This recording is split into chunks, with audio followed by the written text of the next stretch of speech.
거지꼴 아줌마가 김밥 팔러 들어온 건 아니고 서연의 차가운 시선이 은주를 훑습니다.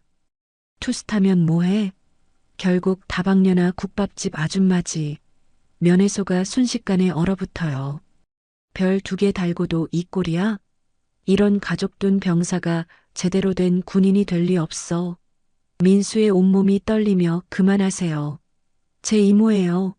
절규합니다. 주변 병사들의 킥킥, 저런 가족 불쌍하다 조롱소리가 메아리치는데요. 여러분, 지금 이 상황을 보시면서 어떤 기분이 드시나요? 하지만 여기서 끝이 아닙니다. 이 모욕 뒤에 숨겨진 진짜 반전이 기다리고 있거든요. 1초만 투자해서 구독, 좋아요, 버튼 꾹 눌러주시면 영상 제작에 큰 힘이 됩니다. 과연 국밥집 아줌마로 보였던 은주의 진짜 정체는 무엇일까요? 그리고 이 치욕스러운 순간이 어떻게 완전히 뒤바뀌게 될까요? 지금 바로 시작하겠습니다. 경기도의 한 군사도시, 이른 아침 6시였습니다. 시장 입구에 자리한 낡은 간판 밑에서 김이 모락모락 피어오르는 국밥집이 하루를 시작하고 있었어요. 빨간 플라스틱 의자들이 옹기종기 모여있는 소담한 공간, 그곳에서 박은주 소장이 혼자 국밥 한 그릇을 앞에 두고 조용히 앉아 있었습니다. 44살의 나이에도 불구하고 어깨에 달린 별 2개가 그녀의 위치를 말해주고 있었죠. 하지만 이 아침만큼은 그 별들도 무색할 정도로 평범한 아줌마의 모습이었습니다. 은주는 무심코 가슴팍에 태극기 배지를 매만지며 국밥집 벽을 천천히 훑어봤어요. 벽면에는 오래된 사진들이 빼곡히 붙어 있었습니다. 그 중에서도 유독 눈에 띄는 건 ROTC 시절 사진이었어요. 20살 은주의 늠름한 모습이 그대로 담겨 있었죠. 짧게 자른 머리, 반듯한 자세, 그리고 눈빛 속에 담긴 확신이 지금의 그녀를 만들어낸 원동력이었습니다. 그 옆엔 해외 파병 때 받은 훈장도 함께 걸려 있었어요. 아프가니스탄에서의 6개월, 이라크에서의 1년. 그때의 기억들이 훈장을 볼 때마다 선명하게 되살아났습니다. 동료들과 함께 흘린 땀과 눈물, 그리고 조국에 대한 사명감이 그녀를 지금의 자리까지 이끌어왔죠. 하지만 가장 소중한 사진은 따로 있었습니다. 어린 조카 박민수와 함께 찍은 옛 폴더폰 사진이었어요. 고등학교 1학년 때 찍은 그 사진 속 민수는 아직 앳된 모습이었습니다. 은주의 어깨에 기대어 환하게 웃고 있는 모습이 지금도 마음을 따뜻하게 만들었어요. 이모, 오늘 면회 올 수 있어요? 전날 밤 11시경에 받은 민수의 음성 메시지였습니다. 23살 청년이 된 민수의 목소리엔 여전히 쑥스러움이 묻어나고 있었어요. 군대라는 새로운 환경에서 이모를 그리워하는 마음이 고스란히 전해졌습니다. 은주는 속으로 중얼거렸어요. 별둘이 어깨에 있어도 가족 앞에선 언제나 누나고 이모지. 아무리 높은 계급장을 달아도 민수 앞에서만큼은 그냥 이모였습니다. 어린 시절부터 함께 자란 가족이었거든요. 그 시각 부대에서는 민수가 PX 정리 업무를 보고 있었습니다. 오전 6시부터 시작되는 일과 준비로 분주한 시간이었죠. 대학생 출신 이등병인 민수는 군대가 처음이라 모든 것이 낯설고 어려웠습니다. 그래도 눈치가 빠른 편이라 선임들의 지시를 잘 따랐어요. 박민수, 취사반 도우미 나가. 중대장의 호명이 들렸습니다. 민수는 재빠르게 손을 들며 답했어요. 네, 박민수 이등병 나갑니다. 취사반에서 설거지를 하며 하루를 버텨나가는 것이 요즘 민수의 일상이었습니다. 점심시간 민수는 동기들과 함께 급식소에 앉아 있었어요. 야, 너 내일 면회 온다며? 동기 하나가 물었습니다. 민수는 얼굴이 환해지며 대답했어요. 응, 우리 이모가 와. 되게 오랜만이야. 그 말에 주변 동기들이 부러워했습니다. 면회는 군대에서 가장 기다려지는 일 중 하나였거든요. 은주는 국밥 한 숟가락을 천천히 떠먹으며 민수를 생각했습니다. 민수의 부모님이 사업차 중국에 나가 계신 동안 은주가 민수를 키웠어요. 중학교 때부터 고등학교 졸업까지 거의 6년을 함께 살았습니다. 그래서 민수는 은주에게 단순한 조카가 아니라 아들 같은 존재였죠. 민수야, 군대 가기 싫어? 입대 전날 밤 은주가 물었던 말이 떠올랐습니다. 민수는 고개를 저으며 답했어요. 이모가 군인이니까 나도 할 수 있을 것 같아. 그때의 당찬 모습이 지금도 생생했습니다. 저녁이 되자 은주는 면회 준비를 시작했습니다. 민수가 좋아하는 인삼차를 보온병에 넣고 약과를 정성스럽게 포장했어요. 그리고 민수가 읽고 싶어 했던 책도 챙겼습니다. 작은 것 하나하나에도 이모의 정성이 담겨 있었어요. 거울 앞에서 군복을 정돈하며 은주는 미소를 지었습니다. 내일은 김밥보다 따뜻한 말부터 건네야지. 면회에서 가장 중요한 건 음식이 아니라 마음이었거든요. 민수에게 든든한 버팀목이 되어주고 싶었습니다. 국밥집 사장 아주머니가 은주를 보며 말했어요. 장군님, 내일 면회 가시는구나. 우리 아들도 군대 있을 때 자주 가봤는데 면회 오는 날만큼은 애들 얼굴이 환해지더라고. 은주는 따뜻한 미소로 답했습니다. 가족이 있다는 건 정말 큰 힘이 되죠. 밤이 깊어가며 은주는 폴더폰을 열어 민수와의 추억이 담긴 사진들을 하나씩 들여다봤습니다. 고등학교 졸업식에서 함께 찍은 사진, 대학교 합격 발표날 기뻐하던 모습, 생일마다 찍었던 소중한 순간들이 차례로 화면에 나타났어요. 창밖으로 보이는 태극기가 밤바람에 펄럭이고 있었습니다. 은주는 그 모습을 바라보며 깊이 생각에 잠겼어요. 소장이라는 직책이 주는 무게감과 조카를 사랑하는 이모의 마음, 그 둘 사이에서 균형을 잡아가는 것이 때로는 쉽지 않았습니다. 하지만 분명한 건 있었어요. 가족에 대한 사랑만큼은 변하지 않는다는 것 말입니다.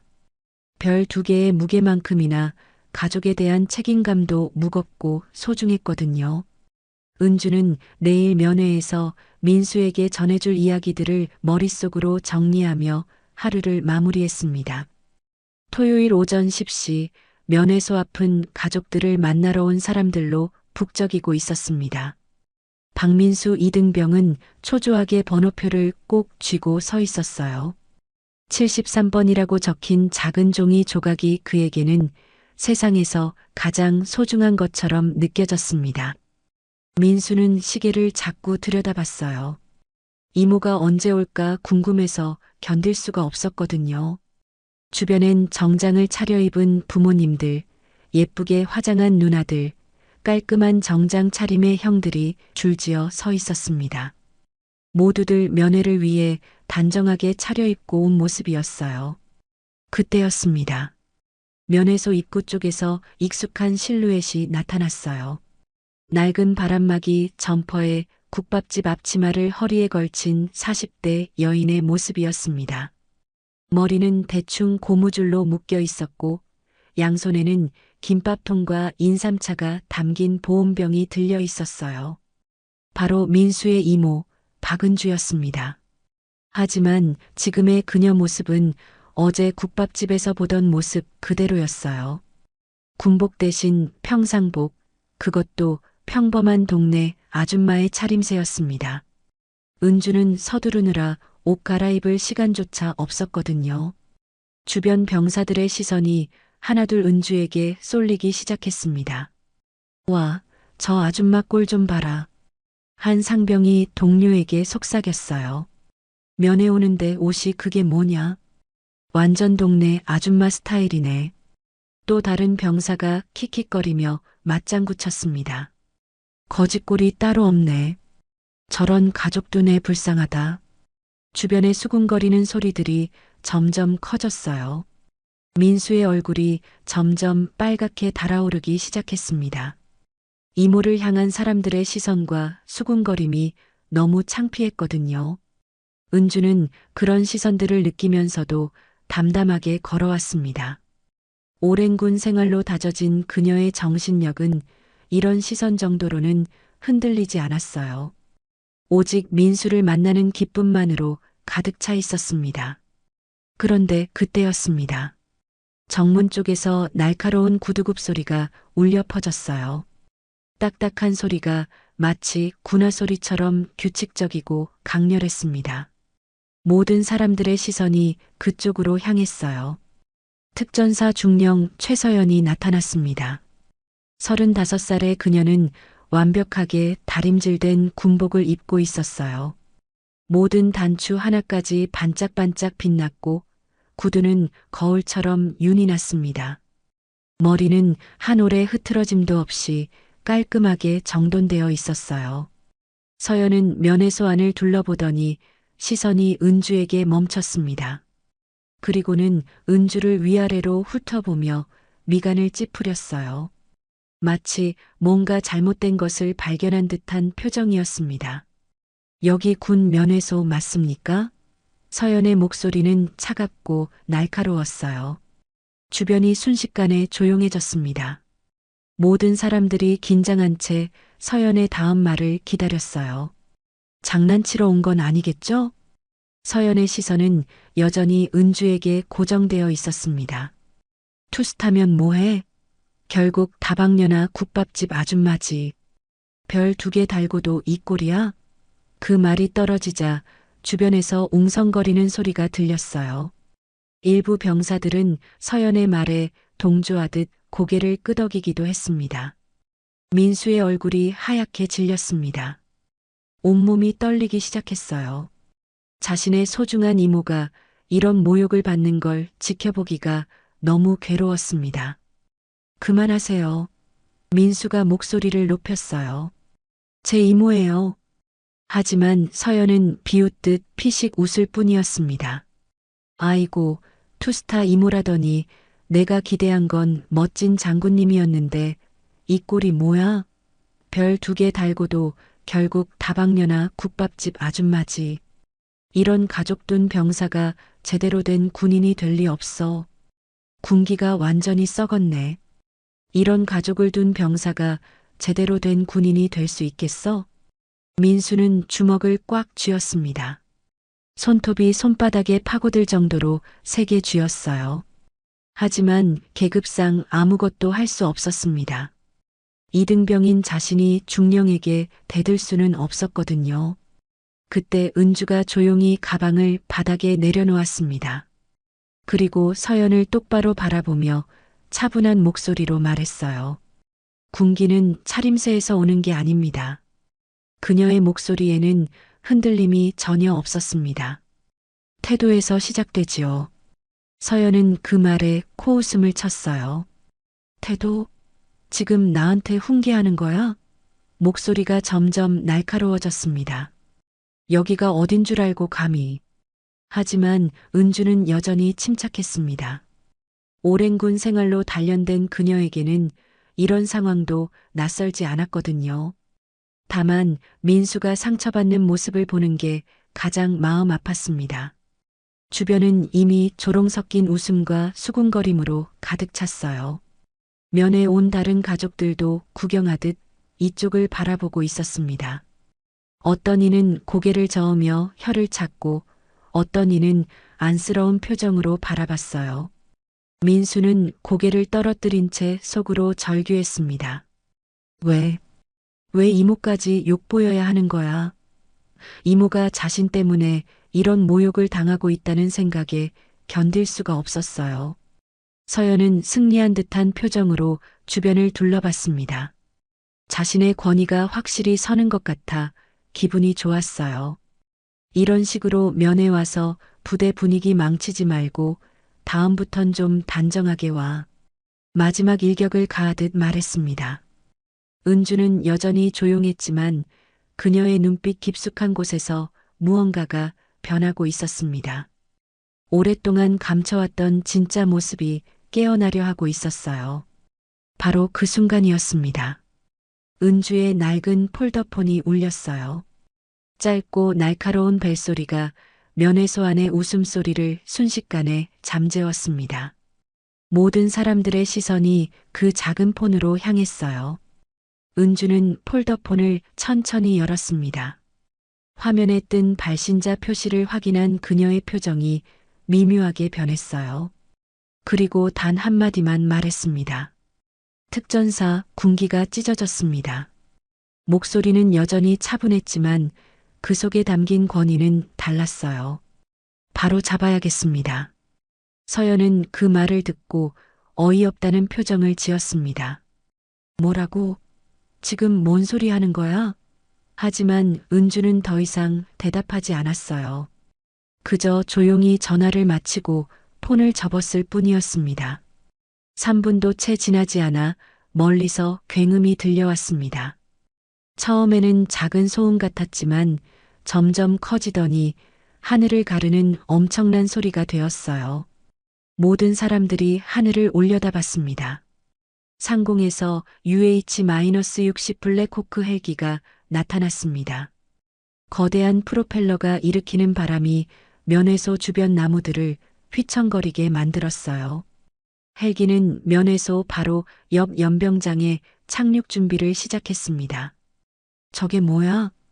헬기가 왜 여기에? 면회 온 가족들과 병사들이 웅성거리기 시작했어요. 서연도 당황한 표정으로 하늘을 쳐다봤습니다. 이런 상황은 전혀 예상하지 못했거든요. 헬기가 연병장에 착륙하자 강한 바람이 사방으로 흩어졌습니다. 먼지가 일어나고 나뭇잎들이 사방으로 날렸어요. 그 강한 바람을 뚫고 특전사령관이 헬기에서 내렸습니다. 사령관의 계급장이 햇빛에 반짝였어요. 그는 곧장 면회소 쪽으로 걸어왔습니다. 소장 박은주가 직접 나섰다고? 사령관이 중얼거리는 소리가 바람에 실려 들렸어요. 그럼 내가 가야지. 특전사 이름이 걸린 일이니까. 면회소 안이 순식간에 술렁이기 시작했습니다. 헬기 소리와 사령관의 등장으로 분위기가 완전히 바뀐 거예요. 아까까지 킥킥거리며 웃던 병사들은 모두 입을 다물었습니다. 서연은 어리둥절한 표정으로 은주를 바라봤어요. 소장? 설마. 목소리가 떨리기 시작했습니다. 뭔가 잘못되었다는 걸 직감적으로 느끼고 있었거든요. 그때 은주가 천천히 허리에 둘러매고 있던 국밥집 앞치마를 벗어내기 시작했습니다. 국밥 냄새와 기름때가 밴 그 낡은 앞치마 아래에서 깔끔하게 다림질된 전투복이 드러났어요. 마치 연극 무대에서 가면을 벗듯 평범한 아줌마에서 군인으로 변해가는 순간이었습니다. 은주의 눈빛이 완전히 달라졌습니다. 아까까지의 온화한 이모의 모습은 온데간데 없고 아프가니스탄 사막과 이라크 전선을 걸어온 군인의 차갑고 날카로운 눈빛이 되살아났어요. 그 순간 면회소의 공기 자체가 바뀌었습니다. 어깨를 쭉 펴고 선 그녀의 모습에서는 범접할 수 없는 위험이 뿜어져 나왔습니다. 내 조카를 욕보였다고? 은주의 목소리에 권위가 실렸어요. 그건 곧 군기를 찢은 거다. 그녀가 서연을 똑바로 바라보며 말했습니다. 특전사, 내가 바로잡겠다. 주변 병사들이 은주의 계급장을 확인하고는 깜짝 놀랐어요. 별 2개? 소장님이시네? 아까까지 거짓골 아줌마라고 비웃던 그들의 얼굴이 파랗게 질렸습니다. 민수는 눈물이 글썽한 채로 외쳤습니다. 이모. 아니, 소장님. 진짜 오셨네요. 그의 목소리에는 안도감과 자랑스러움이 가득했어요. 자신의 이모가 이렇게 대단한 분이라는 걸 다시 한번 깨달았거든요. 면회소의 공기가 단숨에 뒤집혔습니다. 아까까지 조롱 섞인 웃음소리로 가득했던 곳이 순식간에 조용해졌어요. 모든 병사들이 자연스럽게 차렷 자세를 취했습니다. 서연의 얼굴은 하얗게 굳었습니다. 자신이 방금 전까지 모욕했던 상대가 바로 2계급 위의 상급자라는 사실을 깨달은 거예요. 손이 미세하게 떨리기 시작했습니다. 사령관이 면회소 안으로 들어왔습니다. 무슨 일이냐? 그의 목소리는 무겁고 위험 있었어요. 모든 사람들이 더욱 경직된 자세로 서 있었습니다. 은주가 사령관에게 간략하게 상황을 보고했습니다. 사령관님, 면회 중 부적절한 언행이 있었습니다. 군기 확립이 필요한 상황입니다. 완전히 군인의 말투였어요. 사령관은 고개를 끄덕이며 주변을 둘러봤습니다. 긴장한 병사들, 당황한 가족들, 그리고 얼굴이 창백해진 서연까지 상황을 파악하는데 오래 걸리지 않았어요. 상황 파악부터 하자. 사령관의 명령이 떨어졌습니다. 관련자들은 모두 대기하라. 면회소는 순식간에 조사 현장으로 바뀌었어요. 주변 병사들은 이제야 자신들이 얼마나 큰 실수를 했는지 깨달았습니다. 특전사 소장을 모욕한 것도 모자라 그 앞에서 비웃기까지 했거든요. 아까까지의 여유로운 표정은 온데간데 없이 사라졌어요. 민수는 이모의 진짜 모습을 보며 가슴이 뭉클했습니다. 평소에는 자상한 이모였지만 필요할 때는 이렇게 든든한 버팀목이 되어주는 분이었어요. 자신을 지켜주기 위해 정체를 드러낸 이모가 고마웠습니다. 은주는 민수를 따뜻하게 바라봤습니다. 걱정하지 마. 이모가 다 정리할게. 그 말에는 군인으로서의 책임감과 가족에 대한 사랑이 동시에 담겨 있었어요. 상황은 완전히 뒤바뀌었습니다. 반전이라는 말로도 부족할 정도였어요. 아무도 상상하지 못했던 진실이 드러나면서 면회소의 모든 것이 달라진 거였습니다.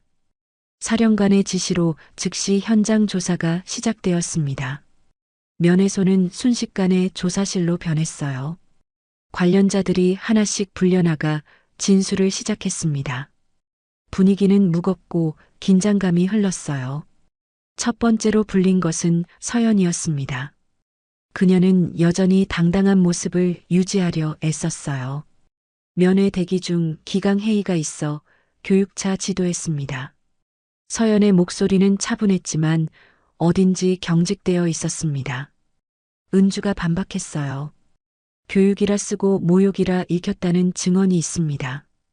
그녀의 말투는 공식적이고 정확했어요. 감정을 배제한 채 사실만을 전달하고 있었습니다.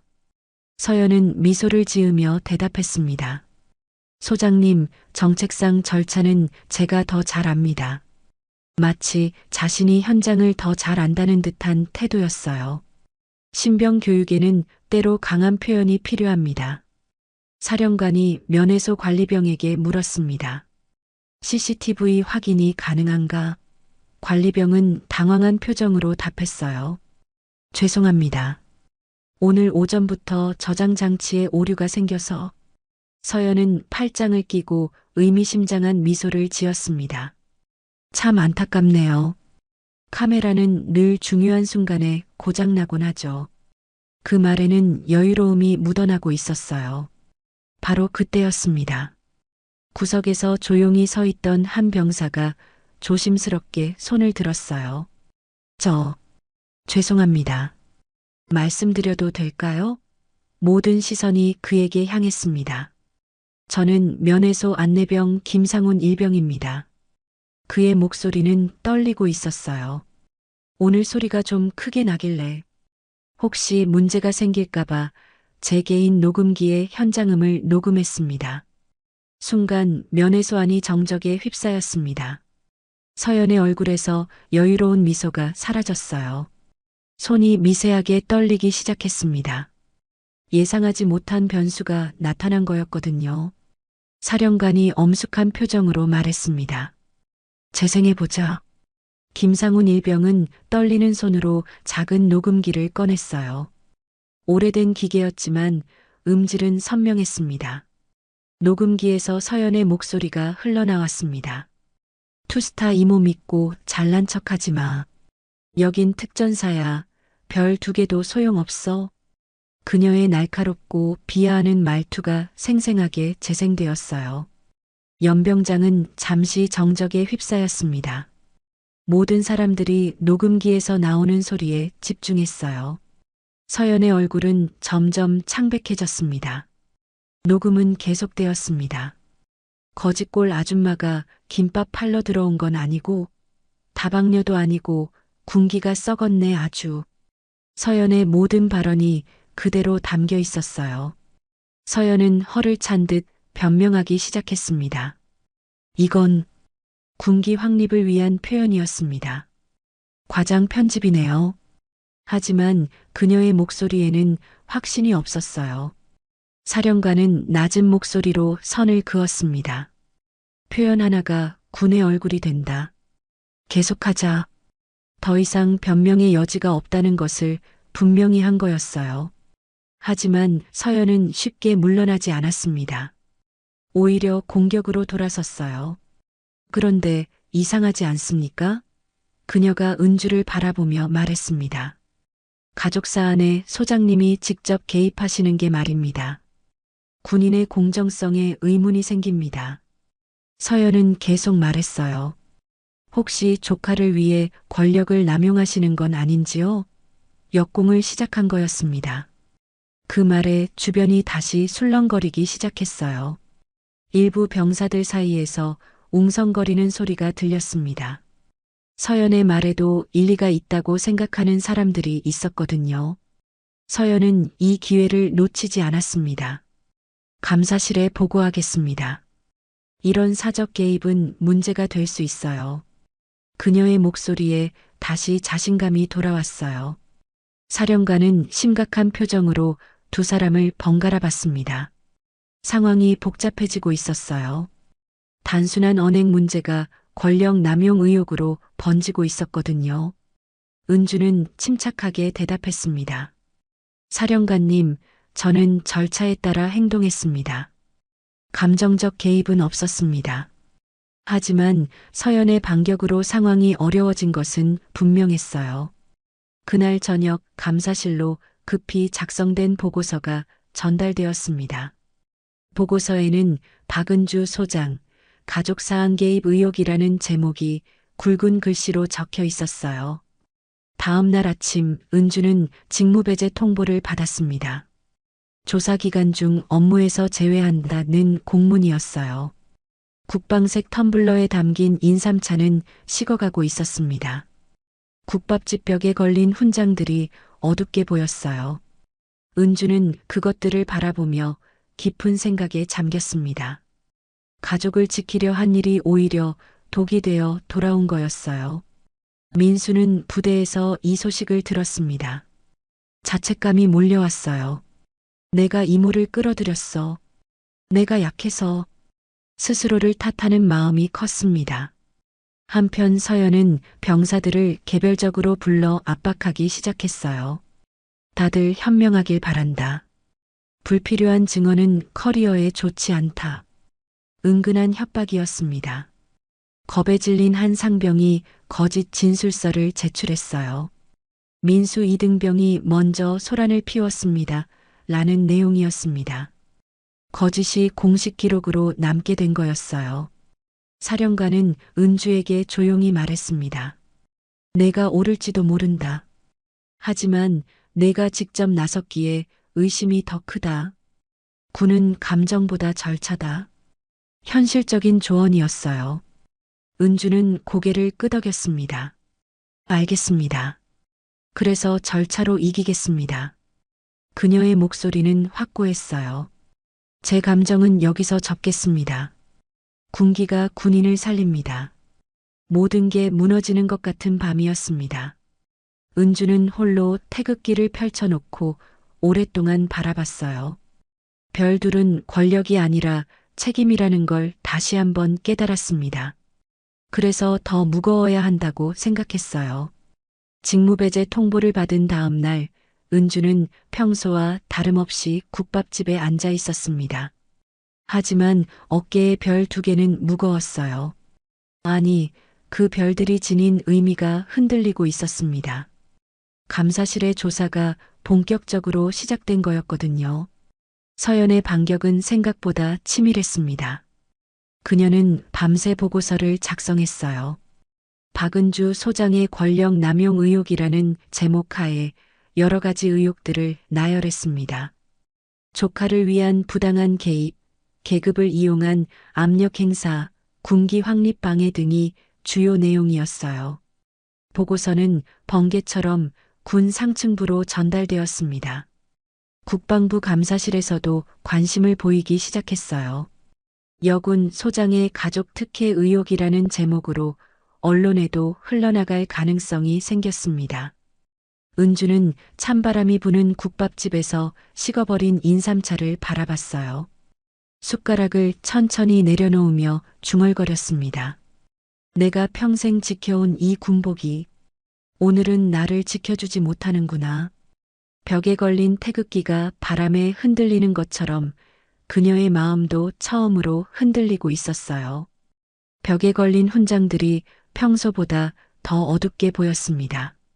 수많은 전장에서 목숨을 걸고 얻어낸 그 훈장들이 이제는 무용지물이 될 수도 있었어요. 부대에서는 민수가 괴로워하고 있었습니다. 생활관에서 동기들의 시선을 받으며 하루하루를 버텨나가고 있었어요. 야, 너 때문에 소장님이 큰일 났다며? 한 동기가 수군거렸습니다. 민수는 주먹을 꽉 쥐었어요. 내가 이모를 끌어들였어. 내가 약해서. 자책감이 온몸을 짓눌렀습니다. 이모가 자신을 지키려다 오히려 위험에 빠진 게 너무 괴로웠거든요. 한편 서연은 더욱 공격적으로 나왔습니다. 관련 병사들을 하나씩 불러 압박하기 시작했어요. 다들 현명하길 바란다. 그녀의 목소리는 차갑고 위협적이었습니다. 불필요한 증언은 커리어에 좋지 않다. 특히 민수 관련해서는 신중하게 말하라. 서연은 계속 압박했어요. 잘못된 증언을 했다가 너희까지 징계받을 수 있다. 병사들의 얼굴이 점점 경직되어 갔습니다. 겁에 질린 한 상병이 결국 굴복했어요. 떨리는 손으로 거짓 진술서를 작성했습니다.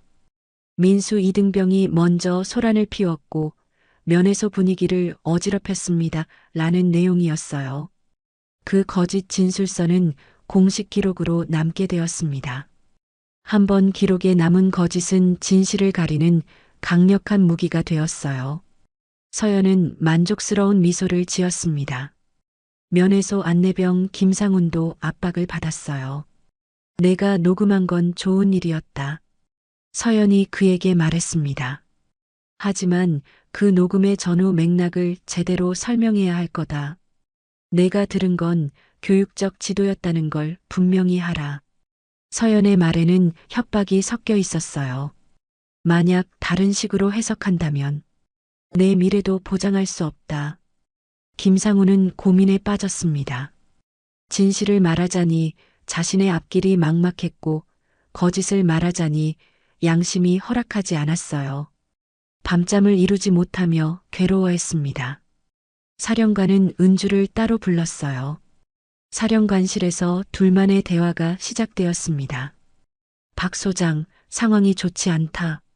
사령관의 목소리에는 안타까움이 묻어났어요. 감사실에서 정식 조사를 시작했다. 사령관이 계속 말했습니다.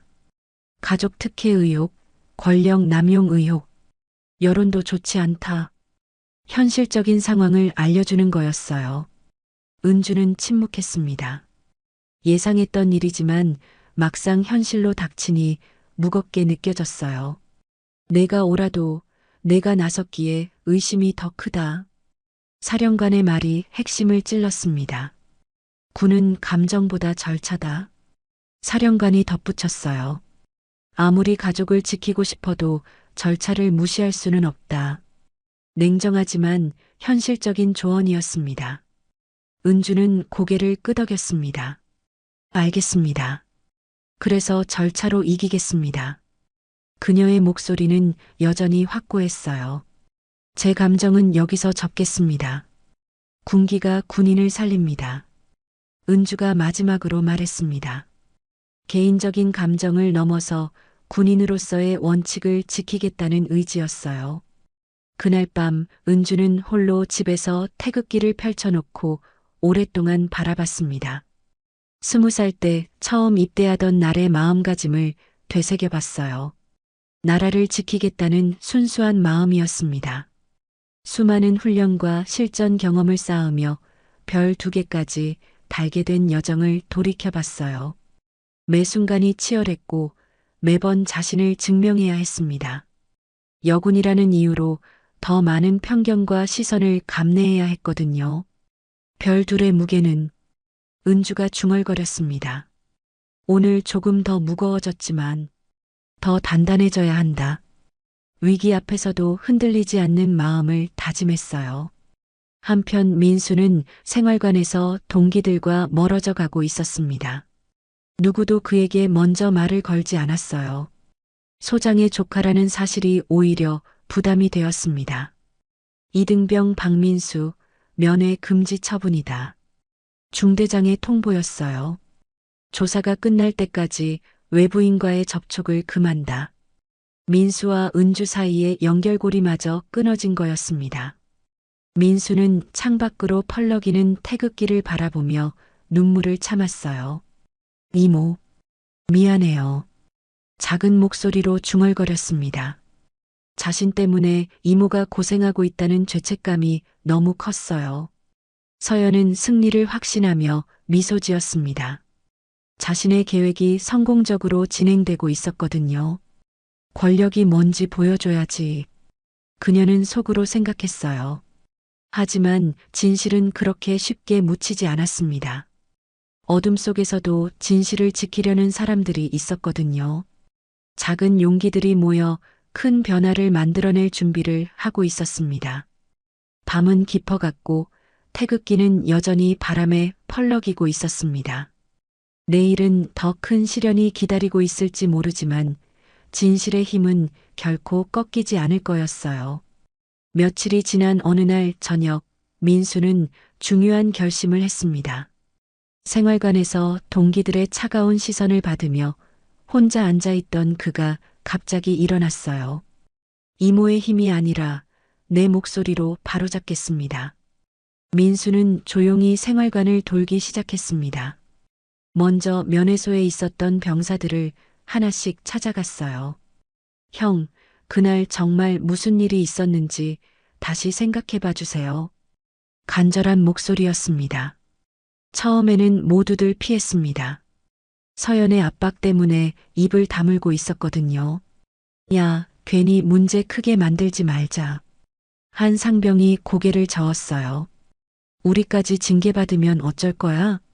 하지만 민수는 포기하지 않았습니다. 형들, 저는 이모의 권력을 빌리고 싶지 않아요.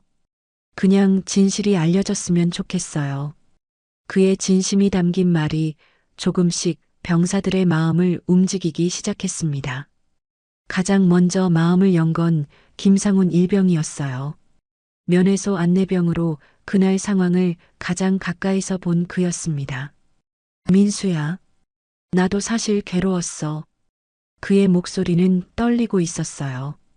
내가 녹음한 걸로 오히려 상황이 나빠진 것 같아서.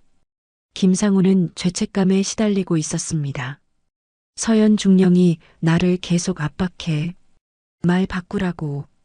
민수는 김상훈의 손을 잡았어요. 형이 잘못한 게 아니에요. 진실을 기록해 준 거잖아요. 그의 말에 김상훈은 눈물을 글썽였습니다. 그래도 무서워. 내 미래가 걱정돼. 형 혼자가 아니에요. 민수가 다독였습니다. 우리가 함께하면 돼요. 그 말에 김상훈은 조금씩 용기를 얻기 시작했어요. 다음으로 민수는 그날 면회소에서 웃었던 병사들을 찾아갔습니다. 처음에는 모두들 회피했어요. 나는 별로 기억이 안 나. 그냥 지나가다 본 거야. 변명들이 쏟아졌습니다. 하지만 민수의 끈질긴 설득이 효과를 보기 시작했습니다. 형들도 언젠가는 가족이 모욕받을 수 있어요.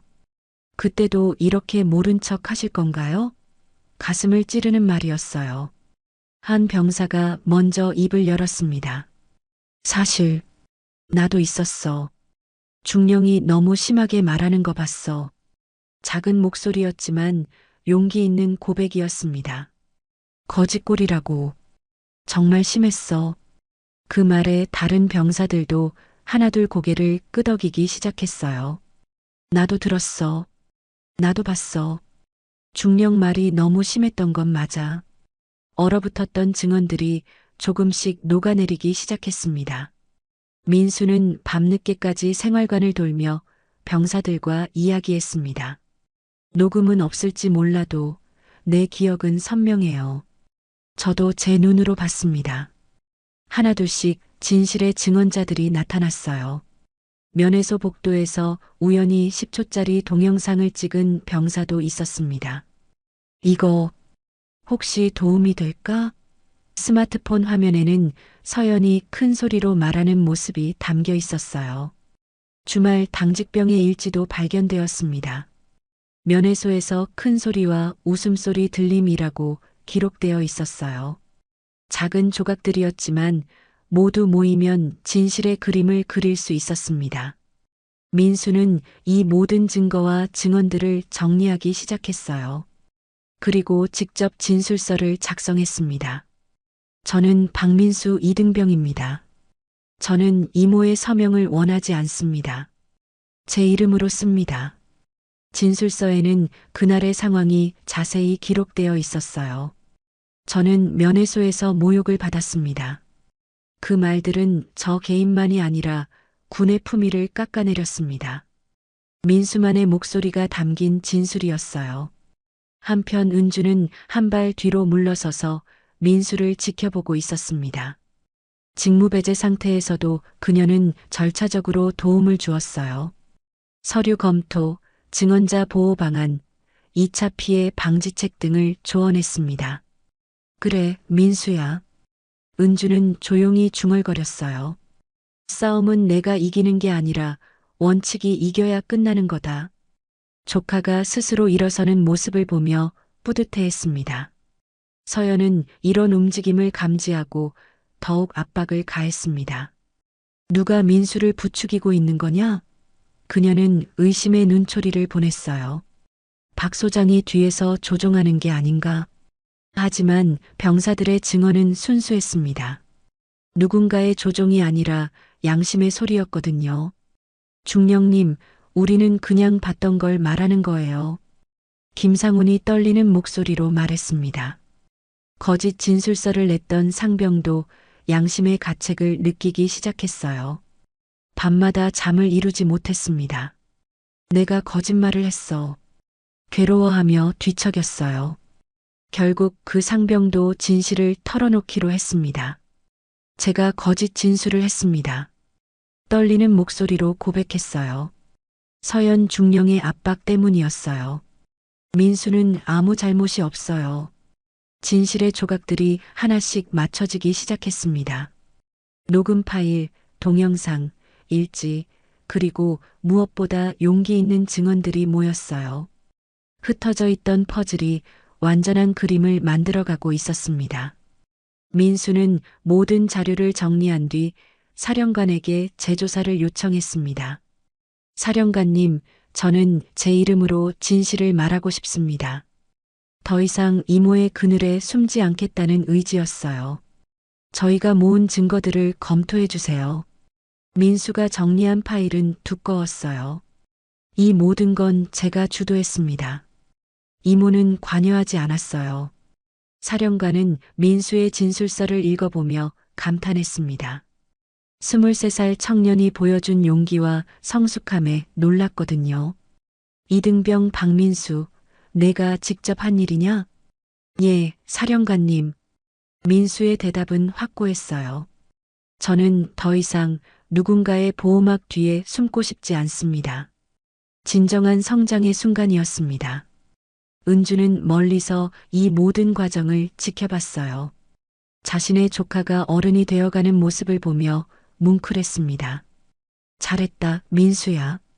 작은 목소리로 중얼거렸어요. 사령관의 지시로 특별 청문회가 열리게 되었습니다. 장소는 연병장이었어요. 공개 청문이라는 이례적인 결정이었습니다. 사령관은 이 사안이 단순한 개인 갈등을 넘어 군기와 원칙의 문제라고 판단했거든요. 청문회 당일 연병장에는 평소와 다른 분위기가 흘렸어요. 군악대의 화려한 팡파르 대신 엄숙한 구령 소리만 울려 퍼졌습니다. 관련 부대원들이 정렬에 서 있었고 앞쪽에는 증언대가 마련되어 있었어요. 사령관이 단상에 올라 청문회 시작을 알렸습니다. 오늘 이 자리는 진실을 밝히고 군기를 바로 세우기 위함이다. 그의 목소리는 무겁고 엄숙했어요. 모든 증언은 공정하게 들을 것이다.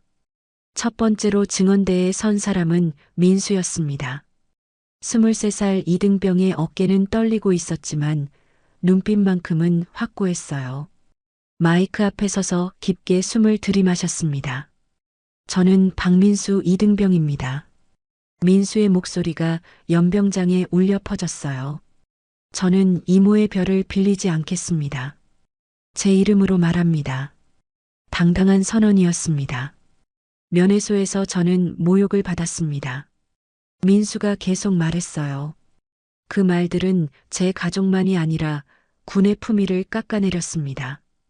그의 증언은 명확하고 구체적이었어요. 민수는 그날의 상황을 차근차근 설명했습니다. 중령님께서는 제 이모를 거짓골 아줌마라고 하셨습니다. 연병장이 조용해졌어요. 그리고 다방녀라는 표현도 사용하셨습니다. 청중석에서 작은 웅성거림이 들렸습니다. 병사들이 서로 시선을 주고받았어요. 그 순간의 충격이 되살아나고 있었습니다. 이어서 김상훈 일병이 증언대에 섰습니다. 저는 그날 녹음을 했습니다. 떨리는 손으로 녹음기를 들어 보였어요. 제가 직접 들은 것을 그대로 녹음했습니다. 녹음이 다시 재생되었습니다. 서연의 목소리가 연병장 전체에 울려 퍼졌어요. 투스타 이모 믿고 잘난 척하지 마. 여긴 특전사야. 별 2개도 소용없어. 생생한 음성이 모든 것을 말해주고 있었습니다. 다른 병사들의 증언도 이어졌습니다. 저도 봤습니다. 저도 들었습니다. 하나둘씩 용기를 낸 병사들이 진실을 말하기 시작했어요. 침묵의 벽이 무너지고 있었습니다. 휴대폰 동영상을 찍었던 병사도 나왔습니다. 10초짜리 영상이지만 상황을 알 수 있습니다. 작은 화면이었지만 서연의 공격적인 모습이 선명하게 담겨 있었어요. 서연이 증언대에 섰을 때 그녀는 여전히 당당한 모습을 유지하려 했습니다. 저는 군기 확립을 위해 강하게 지도했을 뿐입니다. 목소리에는 확신이 담겨 있었어요. 군대는 달래는 곳이 아닙니다. 서연이 계속 말했습니다. 저는 강한 부대를 만들었습니다. 제 방식이 틀렸다고 생각하지 않습니다. 하지만 사령관의 반응은 달랐어요.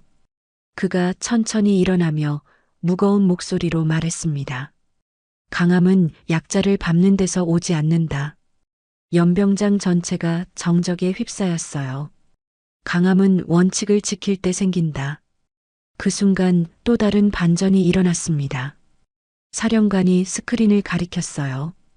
감사실에서 추가로 확보한 자료가 있다. 화면에 문서들이 나타나기 시작했습니다. 지난 분기 서연의 지휘하에 작성된 생활관 일지들이었어요. 특별지도 이유 없는 집합 인격 모독성 언행 체크가 반복적으로 표시되어 있었습니다. 패턴이 뚜렷하게 드러나고 있었어요. 익명 제보도 다수 접수되었다. 사령관이 계속 설명했습니다. 모두 유사한 내용들이다. 서연의 평소 언행이 문제였다는 것이 객관적으로 입증되고 있었어요. 서연의 표정이 점점 굳어졌습니다. 예상하지 못한 자료들이 계속 나타나고 있었거든요. 그녀가 은밀하게 해왔던 일들이 모두 기록으로 남아 있었던 거예요. 현장에서의 언행이 과했을 수는 있습니다. 서연이 마지막 변명을 시도했어요. 그러나 결과적으로 부대는 정돈되었습니다. 여전히 자신의 방식이 옳다고 주장했습니다. 그때 은주가 한 발 앞으로 나섰습니다. 지금까지 조용히 지켜보던 그녀가 마침내 입을 열었어요. 중령, 나는 너를 기억한다. 깊은 울림이 있는 목소리였습니다. 초급장교 때 야전에서 떨던 내 손을 잡아주던 밤을. 은주의 말에 서연의 표정이 흔들렸어요. 너는 살기 위해 강해지려 했다. 그런데 그 강함이 누군가를 낮추는 기술이 되어선 안 된다. 연병장에 바람이 불었습니다. 태극기가 살짝 흔들리는 소리가 들렸어요. 은주의 말이 모든 사람들의 가슴에 울려 퍼지고 있었습니다. 진정한 강함은 약한 자를 보호하는 것이다. 은주가 계속 말했어요. 군기는 누군가를 짓밟기 위한 도구가 아니라 모두를 지키기 위한 원칙이다. 사령관이 최종 결정을 내렸습니다. 최서연 중령, 보직 해임. 엄숙한 선언이었어요. 징계위원회 회부, 재교육 편성, 연병장이 숙연해졌습니다. 그리고 민수 이등병과 증언자들에 대한 보호 조치를 즉시 시행한다. 사령관이 계속 말했어요. 면회소 운영 전면 개선, 간부 언행 표준 교육 즉시 시행. 서연이 마지막으로 민수를 바라봤습니다. 박 이등병. 그녀의 목소리에는 복잡한 감정이 섞여 있었어요. 강단 있네. 그건 인정한다. 민수는 짧지만 당당하게 격려했습니다. 군기는 사람에게서 시작됩니다. 23살 청년의 말이 연병장에 울려 퍼졌어요. 청문회가 끝나고 연병장이 조용해졌을 때 태극기가 바람에 펄럭이고 있었습니다. 진실이 승리한 순간이었어요. 원칙과 정의가 다시 한번 그 힘을 보여준 하루였습니다. 청문회가 끝나고 며칠이 지난 어느 조용한 오후였습니다. 시장의 국밥집에는 특별한 손님들이 찾아왔어요. 은주와 민수 그리고 사령관이 조용히 합석한 자리였습니다. 평소와 다름없는 소박한 국밥집이었지만 오늘만큼은 특별한 의미가 있었어요. 사령관은 김이 모락모락 오르는 국밥 앞에서 숟가락을 천천히 내려놓았습니다. 군은 때로 느리다. 그의 목소리는 차분하고 진중했어요. 그러나 바뀐다. 오늘처럼 말이다. 은주는 고개를 숙여 깊이 인사했습니다. 사령관님의 공정한 판단 덕분입니다. 전우의 뜻 평생 잊지 않겠습니다. 그녀의 목소리에는 진심 어린 감사가 담겨 있었어요. 민수는 국밥을 한 숟가락 크게 뜨며 환하게 웃었습니다. 이모. 아니, 소장님. 저는 이제 이모의 이름 없이도 당당하게 말할 수 있게 됐어요. 23살 청년의 얼굴에는 성숙함이 깃들어 있었어요. 은주가 따뜻한 미소를 지으며 대답했습니다. 좋다. 그러면 이제부터는 너의 이름으로 후임들을 지켜라. 그녀가 민수의 어깨를 가볍게 두드리며 말했어요. 군기는 왕관이 아니라 약속이다. 국밥집 사장 아주머니가 다가와서 말했습니다. 장군님, 이번에 정말 대단하셨더라고요. 동네에서 다 소문났어요. 그녀의 표정에는 자랑스러움이 가득했어요. 아닙니다. 은주가 겸손하게 말했어요. 제가 한 건 별로 없어요. 용기 있는 젊은이들이 진실을 밝혀낸 거예요. 민수와 다른 병사들을 생각하며 말하는 거였습니다. 사령관은 국밥을 한 숟가락 먹으며 감탄했어요. 이 맛 정말 오랜만이네. 군대 있을 때 생각난다. 잠시 추억에 잠긴 표정이었습니다. 그때도 이런 국밥집에서 힘을 얻곤 했지. 그날 저녁 민수의 생활관에는 변화가 일어나고 있었습니다. 민수는 이모에게서 받은 낡은 폴더폰을 소중히 간직하며 창가에 깨끗하게 다림질된 태극기를 새롭게 걸었어요. 태극기를 정성스럽게 다시며 중얼거렸습니다. 이모가 그러셨지. 군복은 언젠가 벗어도 태극기는 평생 가슴에 남는다고. 석양빛에 물든 태극기가 바람에 펄럭이며 그의 다짐을 들어주는 듯 했어요. 동기들이 하나둘 민수 주변으로 모여들었습니다. 민수야, 정말 대단했어. 너 덕분에 우리도 용기를 얻었어. 이제는 존경과 친근함이 섞인 시선들이었어요. 김상훈 일병이 민수에게 다가왔습니다. 민수야, 고마워. 너 때문에 나도 진실을 말할 용기를 얻었어. 그의 얼굴에는 후련함이 가득했어요. 이제야 잠을 편히 잘 수 있을 것 같아. 면회소에도 큰 변화가 일어났습니다. 규정 게시판에는 새로운 안내문이 굵은 글씨로 추가되었어요. 군의 품위는 말에서 시작된다. 모욕은 지도력이 아니다. 모든 면회객과 병사들이 볼 수 있도록 눈에 잘 띄는 곳에 붙어 있었습니다. 면회소 운영 방식도 전면 개선되었어요. CCTV 시스템이 정비되었고 면회 진행 과정에서의 부적절한 언행을 방지하는 매뉴얼이 새로 만들어졌습니다. 모든 간부들이 언행 표준 교육을 받게 되었어요. 부대 전체에 새로운 분위기가 형성되고 있었습니다. 병사들 사이에서 민수처럼 당당하게 말하자 는 분위기가 퍼져나갔어요. 부당한 일에 대해서는 용기 있게 목소리를 내는 문화가 자리 잡기 시작했습니다. 한편 서연은 재교육 과정을 받으며 깊은 반성을 하고 있었습니다. 자신의 잘못된 리더십 방식을 되돌아보며 진정한 강함이 무엇인지 깨달아가고 있었어요. 며칠 후 은주는 정식으로 직무에 복귀했습니다. 사무실에 들어서자 책상 위에는 밀린 업무들이 쌓여 있었어요. 하지만 그녀의 마음은 가벼웠습니다. 원칙과 정의가 승리했다는 확신이 있었거든요. 동료 간부들이 하나둘 찾아와 축하 인사를 건넸습니다. 소장님, 이번에 정말 멋있게 해내셨습니다. 덕분에 우리 부대가 더 건전해질 것 같아요. 진심 어린 격려의 말들이었어요. 은주는 창밖으로 펄럭이는 태극기를 바라보며 조용히 자신의 내면에 답했습니다. 별 둘의 무게는 오늘 조금 더 무거워졌지만 더 단단해졌다. 책임의 무게를 다시 한번 느끼는 순간이었어요. 그날 오후 국밥집 앞을 지나던 한 어르신이 걸음을 멈추셨습니다. 태극기를 올려다보며 고개를 끄덕이셨어요. 젊은 장군이 있고 군기가 바로 서면 나라가 든든하지. 지나가던 은주를 알아본 어르신이 말을 걸었습니다. 은주는 정중하게 허리를 굽혀 인사했어요. 어르신, 안녕하세요.